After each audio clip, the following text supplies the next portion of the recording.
Hi, today we are going to talk about watch. Well, you can read the name in the video name. I'm not going even to try to name it because it's a French and I'm not such a good French speaker. Nevertheless, it's a moon watch and it is easy to guess the main feature out of the name. We have the moon phases here and there are two moons on the main dial. Those are created with help of mother of pearl, and pair of lacquer dials float inside and full turn every 59 days. All this might sound not as impressive as it looks in person, and I have to admit that this watch was one of those that amazed me with complications inside. There are two dial versions, one copies night sky and another one mimics meteorite texture. You can see the one we encountered on the Salon of Exceptional Watches. In my opinion, dark color helps you not to miss two moons on the dial. And I recommend to check the top moon because it features small image of the Pegasus inside. Size of this watch is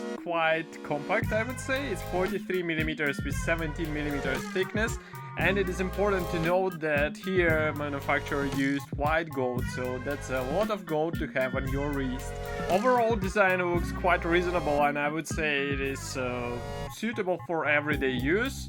But still, I wonder who will be actually using this watch for everyday beater, let's say. Price is set at $25 which is more or less expectable for this type of watch. And you not only get the unusual complication, but you also get the quite rare edition, because there are 200 pieces in total produced, 100 for each. So if you would like to get one, you have to hurry. And I would like to know your opinion about this watch. Write it in the comment section below. Of course, don't forget to press the like button and subscribe to our YouTube channel and Instagram page. I will see you in the next video as usual. Bye.